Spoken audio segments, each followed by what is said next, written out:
മധ്യപൂർവേഷ്യ വീണ്ടും ഒരു വൻശക്തി പോരാട്ടത്തിന്റെ നിഴലിലാണ്. അമേരിക്കൻ പ്രസിഡന്റ് ഡൊണാൾഡ് ട്രംപും ഇറാന്റെ സൈനിക നേതൃത്വം തമ്മിലുള്ള വാക്പോര് കേവലം വാക്കുകളിൽ ഒതുങ്ങുന്നില്ല. മറിച്ച് അത് ലോകക്രമത്തിന്റെ തന്നെ മാറ്റിമറിക്കാൻ ശേഷിയുള്ള ഒന്നായി മാറിക്കഴിഞ്ഞു. യുദ്ധം അവസാനിക്കാറായെന്ന ട്രംപിന്റെ പ്രഖ്യാപനവും തീരുമാനിക്കുന്ന ഞങ്ങളാണെന്ന് ഇറാന്റെ മറുപടിയും ലോകത്തെ മുൾമുനയിൽ നിർത്തുകയാണ്. CBS ന്യൂസിന് നൽകിയ അഭിമുഖത്തിൽ ഡൊണാൾഡ് ട്രംപ് നടത്തിയ പരാമർശങ്ങൾ അന്താരാഷ്ട്ര തലത്തിൽ വലിയ ചർച്ചകൾക്കാണ് വഴി തുറന്നത്. അമേരിക്കയുടെയും ഇസ്രയേലിന്റെയും സംയുക്ത നീക്കങ്ങൾ ഇറാന്റെ സൈനിക നട്ടെല്ല് ഒടിച്ചുവെന്നാണ് ട്രംപ് അവകാശപ്പെടുന്നത്. ഇറാന്റെ നാവികസേനയും വ്യോമസേനയും പൂർണ്ണമായും നശിച്ചുവെന്നും അവരുടെ ആശയവിനിമയ സംവിധാനങ്ങൾ തകരാറിലാണെന്നും ട്രംപ് പരിഹസിച്ചു. മിസൈലുകൾ ലക്ഷ്യം തെറ്റി ചിതറിപ്പോയെന്നും ഡ്രോൺ നിർമ്മാണ കേന്ദ്രങ്ങൾ നാമാവശേഷമായെന്നും അദ്ദേഹം കൂട്ടിച്ചേർത്തു. യുദ്ധം 4-5 ആഴ്ച നീണ്ടു നിൽക്കുമെന്നാണ് അമേരിക്കൻ ഇന്റലിജൻസ് കരുതിയെങ്കിലും പ്രതീക്ഷിച്ചതിലും വേഗത്തിൽ ലക്ഷ്യങ്ങൾ കൈവരിക്കാൻ കഴിഞ്ഞുവെന്ന് ട്രംപ് വിശ്വസിക്കുന്നു. ഇനി കൂടുതൽ നടപടികൾക്ക് ഇറാൻ മുതിർന്നാൽ അത് ആ രാജ്യത്തിന്റെ പൂർണ്ണമായ അന്ത്യമായിരിക്കുമെന്ന കർശനമായ മുന്നറിയിപ്പും ട്രംപ് നൽകിയിട്ടുണ്ട്. ട്രംപിന്റെ അവകാശവാദങ്ങളെ പൂർണ്ണമായും തള്ളിക്കളഞ്ഞുകൊണ്ട് IRGC രംഗത്തെത്തി. ട്രംപിനെ ചൂതാട്ടക്കാരൻ എന്ന് വിശേഷിപ്പിച്ചുകൊണ്ട് ഇറാൻ സൈനിക വക്താവ് നടത്തിയ പ്രസ്താവനയിൽ വ്യക്തമാക്കിയ ചില കാര്യങ്ങളുണ്ട്.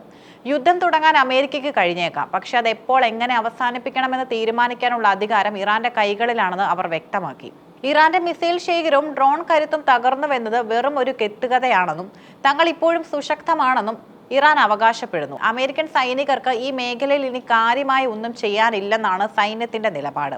ഒന്നുകിൽ എല്ലാവരും സുരക്ഷിതർ, അല്ലെങ്കിൽ ആരും സുരക്ഷിതരല്ല എന്ന ഇറാന്റെ നയം മേഖലയിലെ മറ്റ് രാജ്യങ്ങൾക്കും ഒരു മുന്നറിയിപ്പാണ്. അമേരിക്കയുടെ സുരക്ഷാ വാഗ്ദാനങ്ങൾ വിശ്വസിച്ചിരുന്നവർ ജാഗ്രത പാലിക്കണമെന്നാണ് ഇതിലൂടെ അവർ അർത്ഥമാക്കുന്നത്.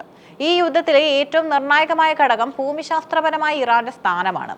ലോകത്തെ മൊത്തം എണ്ണ വ്യാപാരത്തിന്റെ 20% കടന്നു പോകുന്ന ഹോർമൂസ് കടലിടുക്കിന്റെ നിയന്ത്രണം ആരുടെ കയ്യിലാണെന്നതും പ്രധാനമാണ്. ഹോർമൂസ് കടലിടുക്ക് പിടിച്ചെടുക്കുന്നതിനെ കുറിച്ച് ആലോചിക്കുകയാണെന്ന് ട്രംപ് വ്യക്തമാക്കിയത് ആഗോള എണ്ണ വിപണിയെ പിടിച്ചുലച്ചിരിക്കുകയാണ്. ഇറാൻ വിദേശകാര്യമന്ത്രി അബ്ബാസ് അരാഗ്ചി ചൂണ്ടിക്കാണിച്ചതുപോലെ കഴിഞ്ഞ 10 ദിവസത്തിനുള്ളിൽ അന്താരാഷ്ട്ര വിപണിയിൽ എണ്ണവില കുതിച്ചുയർന്നു കഴിഞ്ഞു. ഇത് അമേരിക്കൻ സാമ്പത്തിക വ്യവസ്ഥയും ദോഷകരമായി ബാധിക്കും. ഹോർമൂസ് അടയ്ക്കപ്പെട്ടാൽ യൂറോപ്പും ഏഷ്യയും ഉൾപ്പെടെയുള്ള വൻ കരകൾ ഊർജ്ജ പ്രതിസന്ധിയിലാകും. ഇത് ഒഴിവാക്കാനാണ് അമേരിക്ക ശ്രമിക്കുന്നത്. എന്നാൽ ഇറാൻ ഇത് തങ്ങളുടെ ഏറ്റവും വലിയ ആയുധമായി കാണുന്നു. ഇറാൻ വിദേശകാര്യമന്ത്രി അബ്ബാസ് അരാഗ്ചിയുടെ വാക്കുകൾ യുദ്ധം അവസാനിച്ചിട്ടില്ല എന്നതിന്റെ വ്യക്തമായ തെളിവാണ്. അമേരിക്ക നടത്തിയ എപ്പിക് മിസ്റ്റേക്ക് അല്ലെങ്കിൽ ചരിത്രപരമായ പിഴവിനുള്ള തിരിച്ചടി തയ്യാറായിക്കൊണ്ടിരിക്കുകയാണെന്ന് അദ്ദേഹം പറയുന്നു. ഇറാൻ സൈന്യം ഏതെങ്കിലും തരത്തിലുള്ള സൈനിക നീക്കത്തിന് കോപ്പ് കൂട്ടുന്നുണ്ടോ എന്ന സംശയം ഇത് ബലപ്പെടുത്തുന്നു. ഞങ്ങൾ സുസജ്ജമാണ്, വരാനിരിക്കുന്ന സർപ്രൈസുകൾക്കായി കാത്തിരിക്കുക എന്ന അദ്ദേഹത്തിന്റെ പ്രസ്താവന മേഖലയിലെ ഇസ്രായേൽ അമേരിക്കൻ സൈനിക കേന്ദ്രങ്ങളെ ജാഗ്രതയിലാക്കിയിട്ടുണ്ട്. യുദ്ധം സൈനിക തലം വിട്ട് രാഷ്ട്രീയമായ തലത്തിലേക്കും വ്യാപിച്ചിരിക്കുന്നു. ഇറാന്റെ പരമോന്നത നേതാവ് അയത്തുള്ള അലി ഖമേനിക്ക് ശേഷം മൊജ്തബ ഖമേനി അധികാരമേറ്റതിനെ ട്രംപ് പരസ്യമായി വിമർശിച്ചു. മൊജ്തബ ഖമേനിയെ അംഗീകരിക്കാൻ ട്രംപ് തയ്യാറല്ല. ഇറാനെ നയിക്കാൻ തന്റെ മനസ്സിൽ മറ്റൊരു പേരുണ്ടെന്ന് ട്രംപ് പറയുന്നത് ഇറാന്റെ ആഭ്യന്തര കാര്യങ്ങളിൽ നേരിട്ടുള്ള ഇടപെടലിനാണ് അമേരിക്ക ശ്രമിക്കുന്നത് എന്നതിന്റെ തെളിവാണ്. ഇറാന്റെ പരമാധികാരത്തിന്മേലുള്ള ഇത്തരം കടന്നുകയറ്റങ്ങൾ ഒരു കാരണവശാലും അനുവദിക്കില്ലെന്ന് പ്രസിഡന്റ് മസൂദ് പെസഷ്ക്യാനും വ്യക്തമാക്കിയിട്ടുണ്ട്.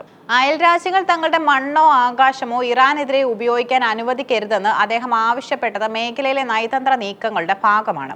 യുദ്ധം വീണ്ടും ദിവസങ്ങൾ കടക്കുമ്പോൾ ഇരുപക്ഷവും വിട്ടുവീഴ്ചയ്ക്ക് തയ്യാറല്ല. ട്രംപ് വിജയം പ്രഖ്യാപിക്കുമ്പോഴും ഇറാൻ കൂടുതൽ കരുത്തോടെ തിരിച്ചടിക്കാനുള്ള ഒരുക്കത്തിലാണ്. യുദ്ധം തുടരുന്നത് ഇറാന്റെ സമ്പദ് വ്യവസ്ഥയും അടിസ്ഥാന സൗകര്യങ്ങളെയും ബാധിക്കുമെന്ന കാര്യത്തിലും സംശയമില്ല. എന്നാൽ അമേരിക്കയ്ക്കും ഇസ്രായേലിനും ഇത് എളുപ്പമുള്ള പണിയാവില്ല. ഇറാന്റെ പക്കലുള്ള ലെബനിലെ ഹിസ്ബുള്ള, യമനിലെ ഹൂതികൾ തുടങ്ങിയ സഖ്യകക്ഷികളെ ഇറാൻ എങ്ങനെ ഉപയോഗിക്കുമെന്നതും നിർണായകമാണ്. ഡൊണാൾഡ് ട്രംപിന്റെ പ്രസ്താവനകൾ ഒരു മനഃശാസ്ത്ര യുദ്ധത്തിന്റെ ഭാഗമാണെന്ന് പല രാഷ്ട്രീയ നിരീക്ഷകരും കരുതുന്നു. ശത്രുവിനെ തളർത്താനും സ്വന്തം നാട്ടിലെ ജനപിന്തുണ വർദ്ധിപ്പിക്കാനും ഇത്തരം വിജയപ്രഖ്യാപനങ്ങൾ സഹായിച്ചേക്കാം. എന്നാൽ ഇറാന്റെ ചരിത്രവും അവരുടെ പ്രതിരോധ സ്വഭാവവും പരിഗണിക്കുമ്പോൾ ഈ യുദ്ധം അത്ര പെട്ടെന്ന് അവസാനിക്കുമെന്ന് കരുതാനാവില്ല. ഒരു വശത്ത് ലോകം സമാധാനത്തിനായി ആഗ്രഹിക്കുമ്പോൾ മറുവശത്ത് അത്യാധുനിക ആയുധങ്ങളും രാഷ്ട്രീയ അജണ്ടകളും മനുഷ്യജീവനുകളെക്കാൾ വിലയുള്ളതായി മാറുന്നു. വരാനിരിക്കുന്ന 4-5 ആഴ്ചകൾ മധ്യപൂർവേഷ്യയുടെ മാത്രമല്ല ലോകത്തിന്റെ തന്നെ ഭാവിയെ നിർണ്ണയിക്കുന്നവയായിരിക്കും. മധ്യപൂർവേഷ്യയിലെ ഏറ്റവും കരുത്തുറ്റവും സങ്കീർണവുമായ സൈനിക വ്യൂഹങ്ങളിൽ ഒന്നാണ് ഇറാന്റേത്. പ്രധാനമായും 2 വിഭാഗങ്ങളിലായാണ് ഇറാന്റെ സൈനിക ശക്തി കേന്ദ്രീകരിച്ചിരിക്കുന്നത്. ഒന്ന് ഔദ്യോഗിക സൈന്യവും 2 പ്രത്യയശാസ്ത്രപരമായ അടിത്തറയുള്ള IRGCയും. ഇതിൽ IRGC ആണ് ഇറാന്റെ ആഭ്യന്തരവും വിദേശവുമായ സൈനിക തന്ത്രങ്ങൾ മെനയുന്നതിൽ പ്രധാന പങ്കുവഹിക്കുന്നത്. ഇറാന്റെ സൈനിക കരുത്തിന്റെ പ്രധാന തൂണുകൾ ഇവയാണ്. മധ്യപൂർവേഷ്യയിലെ ഏറ്റവും വലിയ മിസൈൽ ശേഖരം ഇറാന്റെ പക്കൽ ഉണ്ടെന്നാണ് കരുതപ്പെടുന്നത്.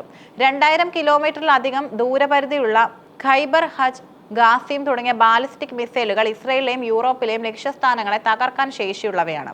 ഹൈപ്പർസോണിക് മിസൈലുകൾ വികസിപ്പിച്ചതായും ഇറാൻ അവകാശപ്പെടുന്നു. കുറഞ്ഞ ചിലവിൽ നിർമ്മിക്കാവുന്നതും എന്നാൽ മാരകവുമായ ഡ്രോണുകളെ വലിയൊരു നിര തന്നെ ഇറാനിലുണ്ട്. ഷഹീദ് ശ്രേണിയിലുള്ള ഡ്രോണുകൾ ആധുനിക യുദ്ധമുഖങ്ങളിൽ തങ്ങളുടെ കരുത്ത് തെളിയിച്ചവയാണ്. നേരിട്ടുള്ള ഏറ്റുമുട്ടലിനേക്കാൾ ഉപരിയായി കടൽമാർഗമുള്ള മിന്നലാക്രമണങ്ങളിലും ചെറു കപ്പലുകൾ ഉപയോഗിച്ചുള്ള ഗറില്ല യുദ്ധമുറകളിലും ഇറാൻ പ്രഗത്ഭരാണ്. ഹോർമുസ് കടലിടുക്കിന്റെ നിയന്ത്രണം ഇതിലൂടെ അവർ ഉറപ്പാക്കുന്നു.